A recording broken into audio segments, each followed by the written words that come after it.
Good morning, good evening, good afternoon, everyone, wherever you happen to find yourself. My name is Carmen Mazzara. I serve as Executive Director of APSIA, the Association of Professional Schools of International Affairs. We're so glad that you could join us for this great conversation. It's part of APSIA's Diversity Forum 2020, where we want to educate and inspire so many more young people, especially those from backgrounds that have been historically excluded from our space, to really come in and see all the possibilities that are here. The Diversity Forum is made possible by so many different investors, and in a special way, I want to thank Johns Hopkins SAIS, the Open Society Foundation's, Princeton University's School of Public and International Affairs, Fatema's alma mater, as well as the University of Washington Jackson School. Our host for today is Virgil Parker, who, among other distinctions, is a Fulbright student to Canada and a Howard University graduate. Virgil, I turn the floor over to you for what I know is going to be a great conversation. Thank you. Thank you so much, Carmen. Welcome, everybody. Welcome, as Carmen said. I am really excited to have this conversation today about this important sector in international development. As many of you all know, students, practitioners, international development is so comprehensive, and it's great that we have this very successful leader in Fatema today to work with us today and have conversations, particularly about her experience and also how traditionally marginalized or underrepresented individuals have a career opportunity in this space and should have career opportunities in this space. We're going to have detailed conversations, particularly about her new book, Development Diplomat, that came out recently just last year, and we're going to welcome questions from the audience. The first few minutes are going to be led with a one-on-one conversation between Fatema and myself. I encourage you all to be very active in the chat with questions, comments, feedback, and concern. And about halfway through the conversation, we're going to open it up to public discussion, public Q&A, and we're going to get right going with the chat, and hopefully you guys remain engaged. So without further ado, please allow me to introduce Fatema. Fatema serves as the Vice President of Compact Operations at the US Millennium Challenge Corporation, otherwise known as MCC. Her extensive experience in international development, foreign policy, diplomacy, and advocacy has positioned her to be able to fight global poverty and transform systems to reach very vulnerable populations. Her work at MCC allows her to oversee the Compacts, which is MCC's signature grant investment vehicle to reduce poverty through economic growth. Her work reaches technical and regional opportunities, and she works on everything, including infrastructure, the environment, climate change, private sector, gender and social inclusion, and so much more. And I stated before, she is a author of a highly acclaimed book, Development Diplomat, which some of you are going to have an opportunity to win today because of registration. So thank you so much for being engaged with us. Fatema, welcome. How are you? Hi, Virgil. It's so great to see you. Thanks so much to you, to APSIA, to Carmen, that we can have this conversation together. I'm just delighted to be here. And thanks to all of you for joining wherever you are joining from in the world. I'm excited to be with you. Absolutely. Thank you to you. As I said, you have a very extensive career, and it's incredible. It's something for a lot of us to be able to marvel at. You wrote about your interest in your career from your book, particularly how foreign policy officials and international development practitioners should work together in order to create success in this space in international development. Tell us, what initially sparked your interest in the field of international development, and how did your family give you support as you began to build this passion? Well, Virgil, I'm going to let you and everyone in on a little secret. So I did not intentionally start out a career in this space at all. I really stumbled into development by accident. And you know, so many of you, and feel free to turn your videos on. It helps to see the audience and connect more if you're able to do that. But you know, maybe some of you have your story, it may be similar to mine, it may not, but I'm a first generation immigrant here to the United States. I was born in Malaysia. I grew up largely here in the US, exit 9 of the Jersey Turnpike, from any of you in the Jersey area. And, you know, as a child growing up, I largely felt like I belonged to lots of different worlds, but not one exclusively. And I always kind of felt like an outsider in many different circles in which I grew up in, and had a foot in lots of worlds, including overseas, because my family's in lots of different parts of the world, including across South Asia and Southeast Asia. And, you know, so I knew I saw the world from a different lens as a child growing up. I wanted to do something with that knowledge, but I didn't really understand what or how to make a difference. in high school, I was really involved in lots of different service opportunities, volunteer opportunities. And so public service was something that always interested me as a young age, maybe because I benefited from so many different communities who came together either through the government or civil society or religious communities to help me and my family make our journey and to succeed here in the US. But public service was something that really drew me. I was very involved in the Girl Scouts, for instance, and I write about that in the book. But I was also really interested in things like debate, model Congress, model UN, and really wanting to understand not just the perspective here in the US, but different global perspectives as well. And so to fast forward, when I went to college, I didn't know what to major in. So I did what many of us do. I focused on liberal arts. And I studied government and international relations, studied languages, studied overseas, did all of that. And I thought I would do what one does when you're not, in my family, going to be a doctor or engineer. You go to law school. So that was kind of my thinking coming out of college, is that I would get a job, make a little bit of money, or save up what I could, and then apply to law schools, which I did do. When I got accepted to law schools, I also applied in parallel to public policy schools on the recommendation of a professor. And when I got accepted and had to decide how to structure the joint program, I remember I called her for advice, and she said to me, well, what is it? What do you really want to do? And I said, I want to change laws and policies. And she said, well, you don't have to go to law school for that. Go to public policy school for that. And I was like, well, what am I going to do with that degree? And she's like, Google it, find out, call people and ask them about their careers and what they do. So I did a little bit of research, and it's how I ended up dropping the law school side and just focusing on a public policy degree. And I ended up at Princeton School of International and Public Affairs for 2 years, focusing on foreign policy and national security. And really with no specific career path other than I wanted to have impact in the world. So any of you feel that way, where you don't know exactly what you want to do, but you want to leave your mark somehow and make things better in whatever way that means? I think that's a common feeling a lot of us have, right? We don't always have a very specific passion, but we know we want to do something. We have this drive, this urgency, we have this knowledge. And so I focused largely on foreign policy and national security. And that was really kind of my true love back in the day. And I largely followed a career path in that. I went to the US State Department. I went to Capitol Hill. I worked in Congress. And it was actually only there in Congress, Virgil, where I was a junior staff member first on the Senate Foreign Relations Committee with oversight of Afghanistan, Pakistan, and the broader South Central Asia region, where I landed with oversight of a $6 billion foreign aid budget for the region, largely driven by the US war in Afghanistan. And I realized with this responsibility, I think I was 28 years old, I had no clue about the foreign aid side because it wasn't anything I studied. And here's another secret. So I'm sharing secrets already with all of you. So we're going to have to stay connected for a long time now, since I'm sharing all my secrets with you. Secret number 2 is that when I was in grad school and college, I never took a single international development class. And ask me why. Why? Okay, well, thank you. I took Carmen's body language because I didn't have to. To graduate, I was at Cornell for undergrad, to graduate with a government IR degree at Cornell, to graduate with a foreign policy, international public policy degree from Princeton. You didn't have to. So I didn't. I took other things instead. And, when I ended up in this job on the Hill, where I had oversight as a foreign policy person of the entire international aid budget for my region, $6 billion and counting, I realized I was going to have to learn pretty quick.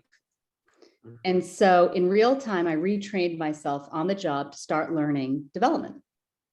And I started by reading, and I read everything I could find that was public record or things that I could ask the administration for with the authorities I had as a Hill staffer on the committee. And so I asked for a lot of documents. I asked for a lot of aid briefings from USAID and other aid agencies. I read every single audit. I read all the Inspector General reports, every Congressional Research Service report about my region, every GAO report on my region, et cetera, to learn. I studied the budgets, and I traveled extensively to see how the money was actually flowing. And it was during that experience working for then the chairman of the committee, that I realized that the worlds of foreign policy and international development are largely bisected, and they're largely siloed. And oftentimes the way we study, the way we enter, the way we work across these spaces is very siloed, depending on what side that of the silo you're coming from. And so I ended up in a position where I started largely on the foreign policy side, was kind of forced into the development space, learned the development space, realized that there was much work to be done, went back to the foreign policy side at the State Department. And then one day when I got this offer to join the Millennium Challenge Corporation, which is one of our US aid agencies, not USAID, but another one, I decided I wanted to see how the sausage was made from the ground up for myself, not from an oversight perspective. And I wanted to see it from the ground up. And so I worked directly at MCC, helping design and implement programs. And then when I left the government, I joined civil society to do the same from the civil society perspective when I joined Oxfam America. And now I'm back at MCC in the Biden administration. So the first thing I would just say is it wasn't planned. It was an unintentional career in many ways with twists and turns that got me to where I am. And today in my position at MCC, I manage a very large development portfolio across 20 plus countries, multi-billion dollars, that really at scale can impact and reduce poverty at scale when done right. And to do that well, every single day, I have to be a development diplomat. I have to be someone that both understands the world of development and how development works, but I have to understand how foreign policy works too. I deal every day with US ambassadors, other countries' ambassadors, with the national security establishment. I deal with politicians and parliamentarians. I deal with ministers across both line ministries and foreign affairs ministries. And so I have to make sure I can understand both sides of the aisle in order to execute on a mission that reduces poverty at scale for millions of people around the world. And that's the book I wanted to write about. I wrote the book, The Development Diplomat, because so much of what I read was either on the development side or the foreign policy side. And I wanted to write something that was about the space in between and help bridge the space in between and help all of you be the next generation of development diplomats. Yes. I realize every time I show the book, it has a slight glare, so I apologize about that. But The Development Diplomat is available, ladies and gentlemen, and I encourage you all to read it. It's an excellent read. Fatima, I am so happy you walked us through your journey there, which was incredible, particularly when it comes to your academic journey. As students now in undergrad and grad school are wondering about next steps and how you've transitioned your journey over time and, where you concluded and again, how you are so successful. You talked about, as far as some of your early on objectives entering into the international development space was to have an impact on policy and have an impact on the world. Can you tell us a few more specific objectives that you wanted to change policy-wise, or a couple of particular regions that you wanted to have an impact in? And were you able to accomplish those objectives? And what was that experience like for you? Yeah. So I started out my career largely in Asia. First was in the Middle East. In college was largely the Middle East. And that's where I studied Arabic. I studied abroad in the Middle East. I interned and worked there. But I'm very much, and many of you who are of my generation may be in similar shoes, where my career was very impacted by 9/11. And I professionally grew up in the shadow and the aftermath of 9/11. Do you guys know what 9/11 is? I actually realize not everyone. Does anyone not know? Well, if you don't know, Google it quickly while I'm talking. But I realize we can't take that for granted. But after the terrorist attacks of September 11th, 2001, it really did change the US outlook, not just around Afghanistan, places like Afghanistan or later on in Iraq, but it really changed the outlook for how the United States and the American culture and population think about Islam. And as a Muslim American, even though I'm not from the Middle East, many of us and many Muslim Americans went on the defensive and found it very, very hard to figure out how to belong to all of these different worlds here. And for me professionally, it was a difficult space for me to thread the needle and feel like I could be a successful Muslim American with a career in US foreign policy in the Middle East, given how highly politically charged it was. And so I pivoted from the Middle East to focusing more on Asia. And at that time, the war in Afghanistan sucked up a lot of the oxygen in the 2000s in the room on foreign policy. And so that's where I spent a good chunk of my early career on foreign policy and international development in places like Afghanistan, Pakistan, Central Asia, South Asia. And I write about a lot of those initial experiences in the book, including how you land some of these jobs, because I realize that something no one actually tells you is the behind the scenes stories of how you actually get some of these jobs. And it's, impressive to read a resume or a bio later, but it's not always that helpful in real time as you're trying to get some of these jobs. So I do share stories of that in the book. I was someone, Virgil, and many of you may relate to this. I was someone, especially as a first generation immigrant with no political ties, money, background, donor connections. I didn't know how the system worked. I didn't know how Washington worked. I didn't have a network. I didn't have any of those things. And so I write in the book about how I built one over time and how I could manage and jump both fields, branches of government and these sectors. So Asia is an area where I've spent a lot of my time. I have specific stories in the book, both on foreign policy and development of spaces that I've worked in directly, whether it was presidential elections in places like Kabul, whether it was big aid packages helping negotiate and put together the historic Kerry Lugar-Berman bill, tripling US aid to Pakistan, security challenges I navigated in places like Sri Lanka, or looking at massive infrastructure deals that I've helped lead and negotiate to build transmission lines and bring electricity throughout Asia, for instance. But my career, and one of my goals in my career was to become more global over time and not just stick to one region.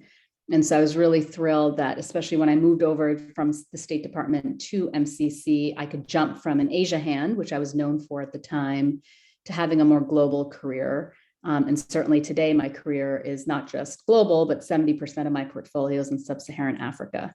And it gives me an opportunity to deepen into that space as well. Yeah.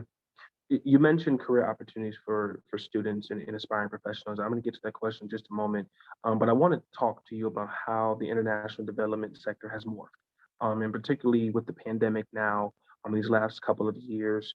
What have been some of the most pressing concerns that you can speak to for international development practitioners as they are coping with the challenges of this pandemic globally? Do you care to share some of those, Fatima? Yeah, and in fact, give me 10 seconds, Virgil. I'm going to pull out a piece of the book here that talks exactly about that. Yes. And folks, please feel free again to continue to input questions. And then in just a few moments, we're going to get to the question and answer section of the program. Any questions, comments, or feedback for Fatima, please feel free to share in the chat box, and we'll address those momentarily. So if you do have the book, and if you don't, no worries, because I'm going to say it out loud, but if you do have the book and want to follow along with me, I'm on page 70, but I'm going to do it in a more interactive way than just read the statements. So, and feel free to use the chat or turn your video or use your hands or however you'd like to participate. But let me ask you guys a question. In the 1960s, so just 60 years ago, what percentage of the world lived in extreme poverty? Feel free to use the chat and put your answer in. What percentage of the world lived in extreme poverty in the 1960s? So in the aftermath of World War II. Adrian's at 75, we've got 25, 60, 50, 45, 40. It was about 52, that's very specific, 78. All right, Christian's the closest. It was about 80% of the world lived in extreme poverty in the 1960s. And if you think about that, right, first of all, that's astonishing. That's really, for me, that's astonishing. When you think about that, it makes a lot of historic sense when you think about the breakup of a lot of colonial empires, the aftermath of World War II, and the legacies of colonialism and what it really left behind in so many parts of Africa, Asia, Latin America, and the like, right? So in the last 60 years, we have, and during my life, the world has made incredible strides to reduce that number, right? So today we're around 10%, give or take. But during 2020, the height of the COVID pandemic, the world undid 25 years of progress against extreme poverty in how many weeks? In 25 weeks. In 25 weeks, we undid 25 years of progress. That is how fragile our gains have actually been. And so while we're in a much, much better place than we were in the 1960s, according to the different metrics that we use to measure, the fragility of these gains is something that is sober and something for all of us to grapple with. And it doesn't actually matter if you're on a national security side or foreign policy side or domestic or development, because it affects all of us. You can't have effective policies on any of the stuff we all care about when the fragility of the people we are serving is so thin, right? So by one metric, at the height of the COVID-19 pandemic, it left the world with the worst job crisis in over 90 years, with hundreds of millions of people underemployed or out of work. The World Bank estimated that up to 120 million more people are now living in extreme poverty, below the poverty line of 190 a day, with the total expected to rise to about 150 million by the end of 2021. By some estimates, the economic fallout could push 500 million more people into poverty. That represents a rise of 6 to 8% from pre-COVID-19 levels. And South Asia accounts for around 60% of the new poor, followed by Sub-Saharan Africa, East Asia, and the Pacific. I want to make one more point here around what we're talking about. We often think about poverty and we think about poor countries, right? We think about low-income countries. Let's be honest, we often think about Black and brown countries when we think about poverty. But what this pandemic has really exposed is not just poverty, but inequality. And that's all around the world. It's right here in my hometown, and I'm sure it's in yours as well, wherever you live around the world. According to the World Bank, middle-income countries may be home to 82% of the new poor, right? And that talks to the rising rates of global inequality. Now, we know crises, and COVID-19 is not special like this. Crises are not gender neutral, so it'll have a disproportionate impact on women and girls. And let me leave you with this one sobering statistic as we think about our careers and we think about the work that we're all doing, whatever field you're in, right? We're now living in a world, and this is in the book, I'm on page 72 for those following along. We're living in a world where a handful of people, mostly men, let's be honest, have more wealth than 4.6 billion people who represent 60% of the planet's population. So put another way, the 22 richest men in the world, 22 people, have more wealth than all of the women in Africa, right? That's the world that we have inherited. That's the world that we're all trying to make better, whatever your field of choice is. And meanwhile, the poor get poorer and more marginalized and have less voice in our systems. Yeah. So chapter 2 in the book talks a lot, Virgil, exactly about your question and a scene setter for all of us around this new world that we're in, and why the stakes are so high and why it's imperative that we think differently, that we train differently, and that we work across these silos. And it's why I'm so passionate about helping create a new generation of development diplomats. Absolutely. As a matter of fact, Fatima, I want to zoom in on that last statistic that you just gave, which I think is incredible. As you know, I said earlier, gender and social inclusion is underneath your portfolio and the work you've done for a lifetime. And for the 22 richest men to have more wealth than all the women in Africa, how, as a development diplomat, do you work to kind of bridge that gap and create more economic opportunities, inclusive economic and wealth opportunities for women? Can you speak to that momentarily? Yeah, it's something I work on every single day. So, and it's really an uphill battle, you know. And one of the things that I used to say a lot when I was out of government, and now I'm back in, and I still say it, but I used to say this a lot, is we have a lot of, you know, I think we've made really great progress on the speeches we're giving, on the policy statements, and on the intent, right? So you see this now in ways that when I was growing up, you did not see these kind of statements. So when you had the Beijing Declaration back in the day, that was a big deal. That was historic, right? We're way past that in a really great way, right? We all acknowledge, I don't think it'd be hard pressed to find anybody in our spaces right now that wouldn't say we have a gender problem and that we need serious solutions at scale to really tackle that. So that's great. I think we've made huge progress there. I think we've made some really great progress in terms of figuring out things that work and how to scale some of that up. But we're really challenged. We're still really challenged on some of the basics, Virgil. And this is stuff I work on with my teams every single day. Let me give you an example. How many of you have read the book Invisible Women? Any hands? All right, hold on a second. I'm going to get it for you and show it to you because you have to read it. Hold on one second. Thank you. Thank you. Thank you. Guys, I think this conversation is going fantastic. Again, feel free to put comments, questions in the chat. I know you guys have plenty of questions for Fatima. So please feel free to Okay. share. So guys, go out and get this book. You have to read it. It's called Invisible Women by Caroline Criado Perez. It's the subtitles of Exposing Data Bias in a World Designed for Men. The premise of the book is this: can snowplows in Sweden be sexist? The answer is yes, which is a surprising answer for lots of different reasons. And in fact, snowplows in places in Sweden can be sexist. And that's how she starts out the book, to explain why that it's so. And it comes back to the point that most of the data, and I work for an agency that's very evidence-driven. Data is our lifeblood of how we make decisions.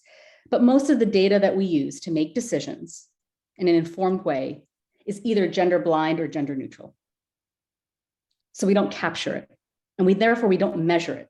And what we measure as a society oftentimes does not value women's work, right? And a lot of you may be talking more and more about the care economy, the informal care economy, for instance. And so, one of the things we need to think about, and some of the work I'm leading and doing, is really trying to think through more systematic approaches to address how we can use data differently. If the data doesn't exist, what do we substitute for? How are other ways we can make sure the most marginalized, those who are not captured formally in a system, still get recognition, still get consideration, right? And so that is, I think, for me, the next generation, if that makes sense, of where we need to go on some of the gender and social inclusion work, to really think through. And I want to be very clear, Perez's book is really around women and girls. It doesn't address many other parts of exclusion. And I want to be upfront about that. There's many parts of this beyond gender, especially as we think about social inclusion. So those are some of the things I think a lot about. I work with my teams on. It can be things that are really simple. For instance, with the money that we spend and put out the door for the staff we hire, do we hire diverse staff where it matters? How do we diversify how our development dollars are spent?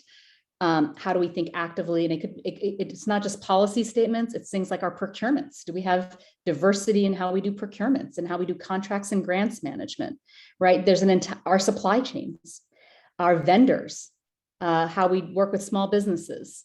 There's so many different parts of the food chain here that require a complete rethink from the ground up. But it starts with awareness. It starts with an understanding of some of the basic problems. And I love Perez's question of snowplows in Sweden being sexist, because once you have that frame out there, if snowplows in Sweden can be sexist, a lot of other stuff can be too, right? And oftentimes it's unintentional. And it's that intentionality that when we start to kind of change our focus and our lens can lead to some pretty interesting results. Wow, absolutely. Thank you for that response, Fatima. One more question, ladies and gentlemen. We're going to start the question and answer with the public audience in just a few moments. But one more question for Fatima before we get to that point. So the subheader of your book, Fatima, is Working Across Borders, Boardrooms, and Bureaucracies to End Poverty. Want to definitely zoom in on the component of boardrooms and ask how you worked with the private sector as your role as a public sector official to maybe work with large corporations or foundations to enact international development across the globe, and how has that work been so significant? And the second part of that question is for private sector corporations, how does commercial diplomacy play a role in businesses doing work in other countries that are typically impoverished? What are your thoughts on that? Yeah. No, thank you for that question. It's a great question. So let's talk about boardrooms. Boardrooms can connotate a lot here. And the reason I put the word boardrooms in the book is largely written from my perspective of working across the US government. And I share inside stories and inside baseball from my vantage point, both from the executive and legislative branches. And oftentimes when you think about working for governments or multilateral institutions like the bank or the UN or other bureaucracies like government, for instance, you often don't think about what that means of intersectionality with the private sector. And in fact, we all know, and this is an obvious fact, that governments can only do so much, right? And the real power at scale to make a lot of these changes rests with the private sector and with civil society, and that governments are just one of the three legs of that bar stool here. My experience with boardrooms has been both formally, that my formal experience is in having to report up to a board, which I do in my current job. MCC is governed by a board of directors. It's a public-private board. It's chaired by the US Secretary of State, along with 4 other US agencies, and then 4 private sector members. But I've also worked with boards. For instance, when I was on the leadership team of Oxfam America, we reported up to a board that was a private sector board. And I've worked with corporations, and I've been on advisory boards for Mars, for instance, and other corporations to help think about some of these things. At the end of the day, while governments can help fill in the gaps and can help bring things either to scale or introduce new concepts or provide funding that others are less likely to provide, at the end of the day, we can only get things to scale with the private sector, right? And there really is an incredibly important role to think about influence here, corporate influencing in this space as well. And so I'm always, I was joking with some of my colleagues, especially, when I was out of government, we always talked about lobbying Washington and government in Washington. One of the things I love most about Oxfam is that we also did a lot of corporate work, of corporate advocacy, and really understanding the role private sectors plays.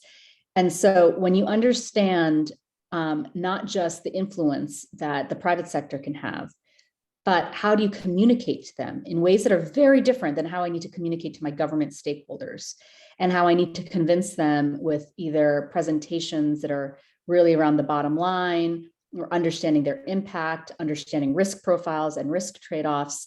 There's a skill set there that we often don't actively talk about when we talk about public policy careers.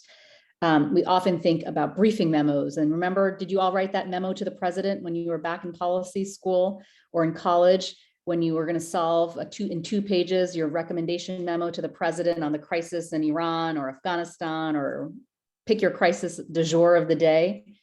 But how many of you were tasked by your college professor or graduate school professor to write a 2-page memo to the CEO of Mars of how they should attack the situation differently?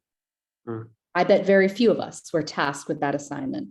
And how much global purchasing power does Mars have on an entire global supply chain, particularly in parts of Africa and Asia and other parts of Latin America, that can influence the very policies we care most about?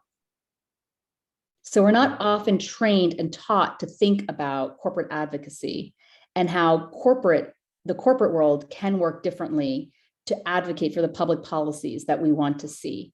And we often may only intersect with that because we're in NGOs or in government, but not coming from it from a private sector perspective. And so I wanted to bring out some of those points of views as I thought about the word boardroom and some of those boardroom experiences as well. Thank you, Fatima. That was very valuable. Carmen, did you want to share some questions or comments from the chat for the public Q&A portion? Absolutely. And folks, keep them coming. There's some great stuff in there. Thank you. To return kind of to the beginning, Fatima, could you begin and talk a little bit about the biggest differences between policy work as you think of it and development work as you think of it? Yeah, although I think I don't have a huge blurring line, to be honest, because often I think when you think about policy, maybe you mean domestic policies or foreign policies, right? Independent of the silos of geography, which is another silo that we should write another book about, because that's incredibly artificially siloed as well. But let me present it from a different way of how I see it in my work every day. So I work in countries around the world, but largely in Africa and Asia right now as well. Sorry, my kids just got home from school, so you may hear them with their little tinkerings in and out. So when we talk about leveraging massive infrastructure development in places where, let's say, the US through my organization is going to invest, I don't know, let's say $300 million to rebuild the water pipes or water sewage or wastewater or electricity transmission systems or schools, or pick your sector. And we're going to invest hundreds of millions of US taxpayer dollars to physically redo the asset, the infrastructure asset, right? And we'll do that. We also will leverage each dollar of that investment to think about what are the policy and institutional reforms that need to accompany it for that sector to actually do its work transparently, without corruption, and into ways that actually make the sector functioning. So we will use a lot of policy and regulatory reforms and use our leverage with infrastructure dollars to get that. And so there's so much around public policy collectively that we can do to leverage the development investment that we're doing to do that. Now, some of us are trained on the policy, the formal policy side. And what I mean by that is we're making recommendations up to our principals around what, let's say, US policy or UN policy or World Bank policy or pick your it policy should look like in a given country or national, international, regional, local level, right? And other of us may be trained in NGOs and civil society and multilateral institutions, maybe in a bilateral institution to actually implement dollars, right? But there's that entire space in between. And again, that's the work of development diplomacy that leverages each one of those dollars and understands, if done right and smartly, what can you leverage of a policy change that goes with that. And so I've worked in countries all around the world where the fastest way to actually reform a sector, to reform the tax laws, to reduce corruption, to actually have gender and social inclusion and norms and standards, anti-sex trafficking legislation through parliament, as an example, may not be the direct door at all. It may be a backroom door that gives and helps build in a country something else that they want. And in order to get that, the conditionality or the leverage you bring is the policy and regulatory reform that is required for that investment to come online. So that's a lot of our work also at MCC, is to leverage the development dollars with the policy and regulatory reforms that we know, frankly, at the end of the day is key to sustainability. Absolutely, and that's what makes intersectionality important as well. Thank you, Fatima. Ms. Carmen, do you have another question? So you've so kindly listed some skills: data analysis, writing, understanding the how decisions get made, relationships. Are there other skills or traits that you think students need to develop in order to follow into your footsteps in these spaces?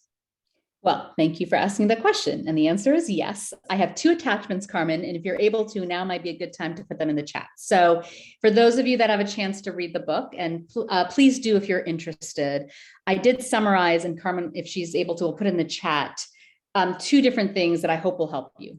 First, I took a stab at what a new curriculum could look like, building on the experiences I had. And so it's in the book as well, but I did put together a suggested curriculum to think about that could actually break across some of these silos. And I know you can't read this because that's too small, but we'll get it to you as an attachment.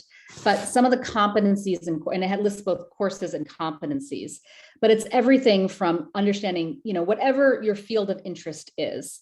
I do think there's an intersectionality, and there's a Venn diagram in the book that actually goes through the entire intersectionality piece of this, where you really need to understand politics, psychology, budgets, legislation, how Congress, if you're looking in the US context, or if you're working in a different country, your parliamentary process works. Civil society, how many of us don't even understand what civil society does or is, or appreciate their value if you're not in civil society, and that can be a huge problem. And of course, gender inequality and inclusion. So there is a suggested curriculum in here. If you're still in school, take a look and see if it resonates with you. And then I have 21 recommendations in the book that are for each and every one of you to consider about specific skills that I've seen that have worked in my career. And so I wrote them down so that if it helps all of you out. The 21 recommendations are broken up into 6 categories, and it's all around money, bureaucracy, politics, language, emotional intelligence, and diversity. And I have stories that are connected to all of these 21 different recommendations with where they resonated. But I'll just focus on one right now, and I'm going to focus on money, the first one, which is money. And so many of us, whatever it is that you're passionate about, whatever it is that you're either studying or working towards or on, follow the money. Follow the money. At the end of the day, our words, our speeches, our statements are only as good as the money we put behind it. If there's no real money there, it's not a priority. It's really as simple as that. Too few of us study budgets, understand how budgeting works, especially for governments, how a budgeting system works, or for international organizations, or maybe you work for the mayor and need to understand how to run a mayor's budget, right? Understanding how money flows will tell you. And if you're one of the very few people in the room that understands that, you hold incredible power in that conversation. How money is spent is just as important as how much is spent. So don't get too obsessed on how much. Focus on how. How is the money actually being spent? Does 80% of it actually stay within the Washington Beltway to US contractors instead of actually reaching the very populations overseas that they're intended for? If so, what does that tell you? How much money actually reaches the ground? How much money actually reaches local organizations? How much money reaches women-led organizations and small businesses, right? How money is spent is just as important. There's a range of development financing options out there. If you work in the development financing space, you probably understand this in a very sophisticated way. Most of us don't, and yet it impacts the work that we do. So understanding development finance and the range of options, including what it means for a country to assume concessional loans and concessional debt versus grants versus other options, is really important to understand the policy recommendations that you're putting out there. And then the money recommendations also focus around how you actually plan for sustainable, long-term, and inclusive growth, which actually many of our policies don't have that as the plan. Many of them are short-term national security priorities in order to get us out of a sticky situation. And they're not often these long-term inclusion plans because, let's be honest, they're not sexy. They're not that interesting. They can be very dull and boring. And in fact, that's, if we had pursued that from day one in Afghanistan, instead of 1 year annual plans, if we had a 20-year vision for what we were trying to accomplish, maybe we'd be in a very different place today for all the money that went out the door. So I have lots of recommendations, and let me just explain, and they're in the chat, so thank you for that. But I split the book, Virgil, into 4 parts, just for the audience's awareness. So part 1 is really, really foundational chapters, both for foreign policy and development of how it's laid out, particularly from the lens of the US government and the US bureaucracy, which too many of us may study, we may work on, but no one actually explains to you how it works until you get those jobs. And then you're just trying to figure it out on the job. So I tried my best to be like, if I were 25 again, what did I wish I knew when I was 25 that no one told me when I was back in school? And that's what the first 2 chapters are about. Part 2 is all about my time on the Hill and really seeing this world from a legislative side of how it works and how incredibly important it is to understand politics. Part 3 talks about my time in the executive branch and the behind the scenes work and the perseverance and the adversity I experienced working in the executive branch to get a lot of this done. And part 4 talks about concrete recommendations and these 21 recommendations. And throughout the time, I share very honest, transparent, and maybe 2 emotionally vulnerable stories around what it's like as a woman, as a minority, and as a mom of juggling spaces that are largely white and male. Wow. I want to actually, first of all, thank you for all of those feedback, Fatima. That's very powerful. I want to actually talk to you more about career opportunities for students. Do you feel that there are more opportunities for members of traditionally marginalized or underrepresented or minority backgrounds today professionally? And if so, can you speak to and suggest how students can take advantage of some of those opportunities? What are your thoughts there? I do think there are more today than there were, at least when I was growing up in the system. But the system can still be really hard to navigate. And I don't want to leave us with an impression that, it can be easy. It can still be, I know, very frustrating and hard. Some of you may not feel like you have that network. You may not understand how exactly to land some of those jobs. It may feel like you have everything going for you. You have the education, the experience, the passion, the expertise, but no one responds to your emails or will grant you the interview, right? And it can feel very, very frustrating and lonely, actually, and discouraging, especially when you're trying to explain to your family what you're trying to do and in a very non-traditional space and way. So first, you're not alone. You're not alone, both in your generation, for those that have come past. It can feel like a really lonely space to be in. So I want to acknowledge that. Second, it is the power of community that can help you get to where you want to go. And we talk about the word networks a lot. I hate it. There's so much Washington speak I just hate. That's why I left Washington and moved away from Washington before coming back. I want to talk about the word community. Community is actually the power where we connect, not just as professionals, but as people, right? All of our whole selves, and where we understand who each other are, how to support each other, and not just in a transactional way to land a job, right? And I think today there's more community than there was before.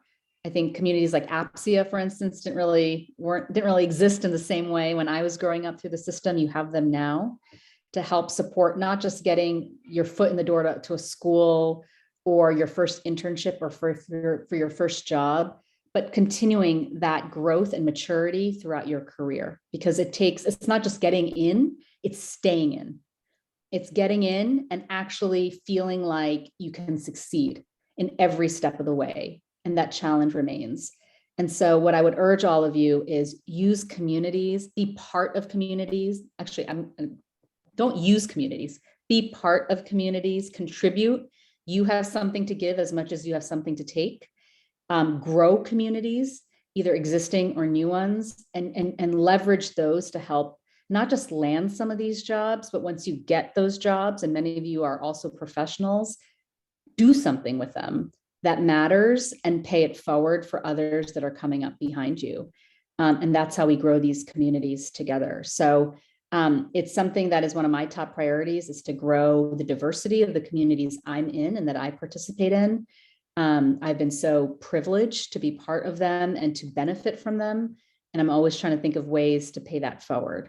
And I hope for each and every one of you that you can not just benefit from those incredible communities, but also challenge how we can do better, so that this journey is not so generational and it doesn't take so long, because frankly, it shouldn't take this long to have people that look like all of us here today helping shape how the world works.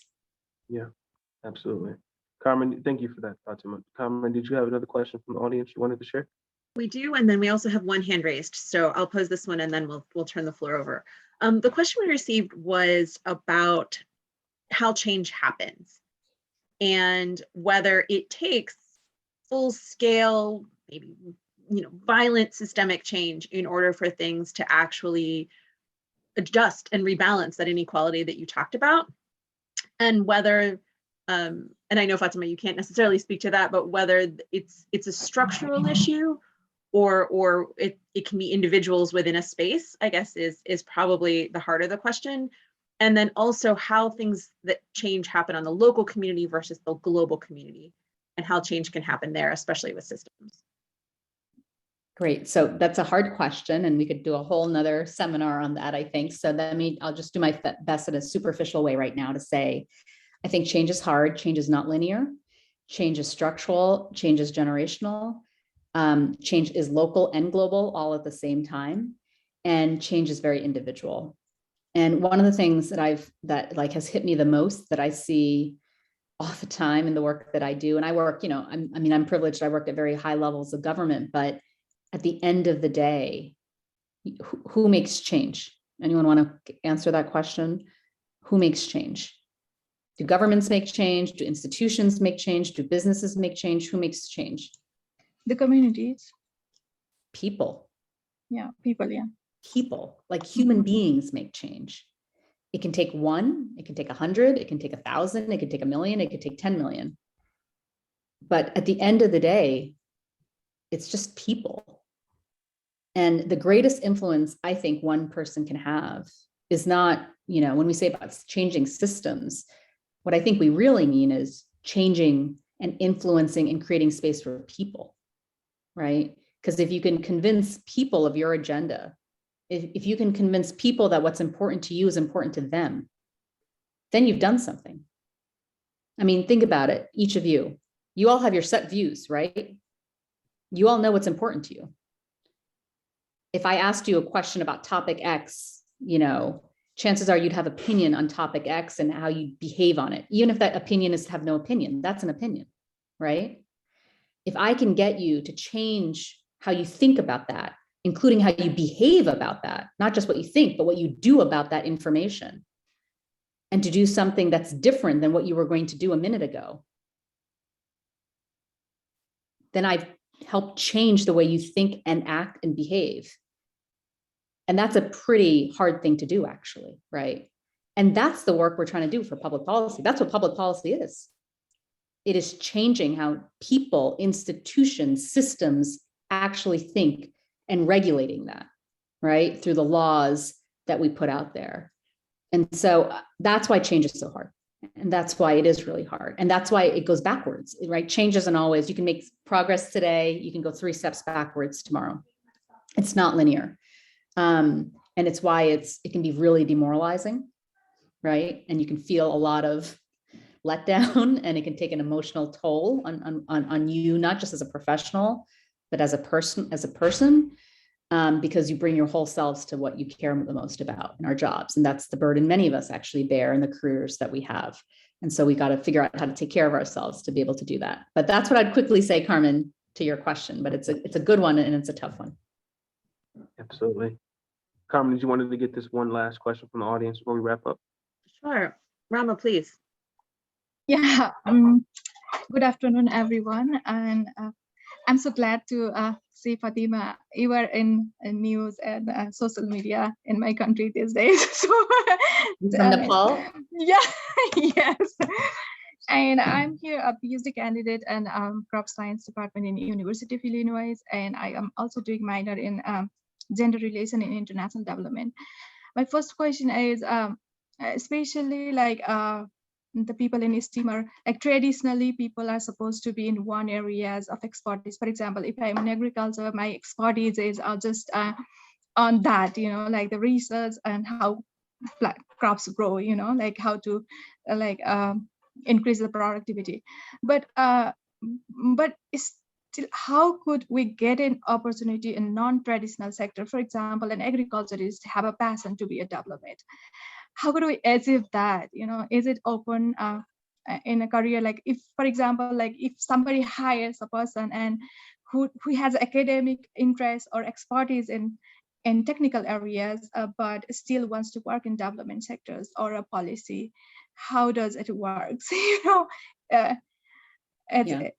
Yeah, like I'm just like trying to think about the non-traditional kind of job opportunities. Do you mean, Rama, more from if you have more of an academic background?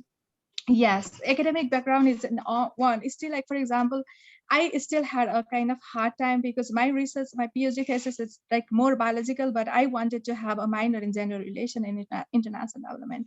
So like convincing my advisor was kind of challenge for me, how like that could be helpful for me and my overall career goal. So like, especially like your advisor or the faculties that you work with wants you to follow the same route that they follow. For example, in the technical path, if I work on some specific aspect of crop, then my advisor wants to train me on that. But actually, like the students might have the different interests, and still in US universities as well, that tradition of graduate education, I think is still the same. So. Yeah. So do you think that need to be changed, or like how? And I feel like, for example, like in that classes of gender relation and international development, I sometimes feel awkward because many people are from social science background and they understand a lot, they talk a lot, and I just feel like, well, I do have interest, but it's still like, and why I do have interest because I work in different international organizations, and I just feel that we need to understand a lot about the societies, a lot about the JC aspect to really make people understand why we need change in the system, So that's what I feel the lack. But it's still in academic area, I just feel that it's kind of like more direct and specific than interdisciplinary. Yeah. So So Rama, a few things. Well, first, congratulations, and keep fighting the good fight and doing the work that you're doing. It's incredibly important. Look, a couple of things. All of our worlds are very siloed. They really are. Whether you're in academia, whether you're in the private sector, whether you're in government or wherever you're working, our worlds are very siloed. I talked a little bit, and throughout my book, I talk about the importance of intersectionality, and that's how I came up with the development diplomat title. Even as I came up with the title, was trying to combine some of these worlds. Helping others understand exactly what you're doing, the intersectionality and non-traditional approaches to thinking about the world. Fundamentally, that's the only way we're going to change the world anyway. I mean, if we keep just doing what we're doing, we're on track to destroy it, right? So, fundamentally, if we're going to make the kind of institutional changes that we all want to see and do, we're going to have to think about how we work in different ways. And that is not easy to do, because what you are doing is challenging the status quo of your organization, maybe your advisors, maybe the world of your universe. You're challenging the status quo of your universe. And so you have to be smart. You have to figure out ways to do that can succeed, how you can thread the needle, get mentorship, get support, get advisors that can help understand and listen to you, and looking for others that have been able to successfully navigate that path. Don't go on the journey by yourself.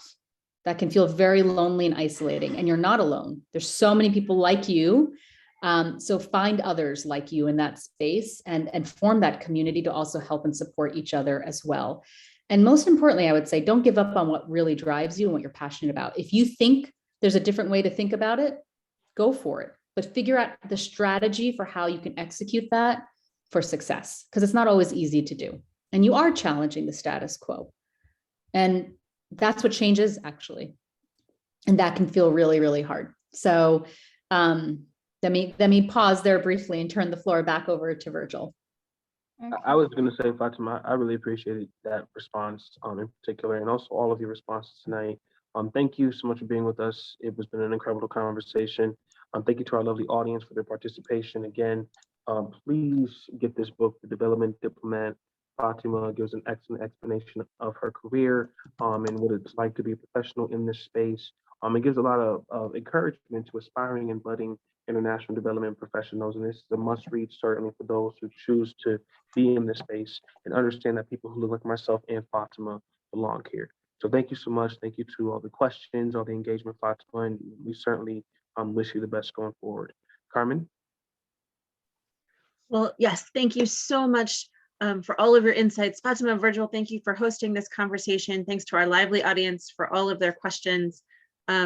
We had a question, we're out of time, about inspiration. And Fatima, I have to say, for me, your energy and your enthusiasm and your willingness to be honest about how the path isn't full of sunshine and roses and unicorns has always been something that pushes me, reminds me that change is possible. So thank you for that, and for keeping all of us honest about what we do. Thanks, of course, to our Diversity Forum investors. For those who, when they registered, entered to win a copy of Fatima's book, you should hear from me by the end of today. And for those who haven't, it is a great read and is a really good, I don't want to say roadmap, but inspiration to keep pushing forward and keep bringing all these pieces together. Thanks to you, thanks to Virgil, thanks especially for your wonderful insights, Madam Sumar. Thanks, everybody. Well, thanks. If I could just say quickly before we close out, first, my own gratitude to all of you, to APSIA, Virgil, Carmen, this entire group, all of you for showing up. I'm going to ask you a couple things, if you don't mind, though, because we have to support each other. So, and I'm doing this in a very non-traditional way of just trying to get my ideas out there. So a couple of things, if you're able to read it, leave a review. Let me know what you think online. It helps build an audience. It helps get voices out. It's very hard to break into the traditional publishing spaces, especially when you look like me. So I appreciate any help and support along that way. Number two, if you're connected to academia, please talk to professors about it. See if you can get it on curriculums. It's hard to change status quo and thinking without changing idea generation at the very onset, particularly in academic university settings. So this is something that I'm talking to a lot of universities about as well, as a different way of training the next generation, because it's a very siloed approach and it starts very early, back in college. And then many of us enter these silos unintentionally, and then our careers then mirror those silos. So do reach out about that. And then the third thing I would just say is, help for all of you, wherever you're in your careers, whether you're early, mid, or at the later stages of your careers, help build this community. I'm so grateful, Carmen, to you, to APSIA, that we're not alone. We're not alone. And that is a really big statement to make. And look, I've been out of grad school for 15 plus years, and I'm still connected to the grad school world, thanks to organizations like APSIA. And so just continue paying it forward. Stay connected to each other, stay connected, and help make change from within and from the outside as well. But I'm really grateful to be part of this community. I don't take that for granted. And there's so much power in what each of you individually and collectively are trying to achieve. So I just want to honor the work you're doing, your passion to changing the world at whatever level you work at or want to work on. Thank you for that. Thank you for helping keep all of us connected. And I'm just filled with gratitude to each of you. So thank you guys so much. Thank you, Fatima. And also, Carmen, I know you wanted to probably mention there is a Zoom evaluation poll to be completed, if possible. On any audience members remaining, please feel free to take the time to complete that poll. Thank you. I apologize, folks. Due to a technical issue, the poll will not be with us, but I do see all of your wonderful comments in the chat that make us know that it's been a good conversation and a beneficial one. For those who couldn't open the links, you have my email, I believe. Feel free to reach out. If not, I will throw it in the chat, and we will make sure that you get a copy of all of that great advice. Have a wonderful rest of your day, everyone. Take care. Thank you. Bye, everyone.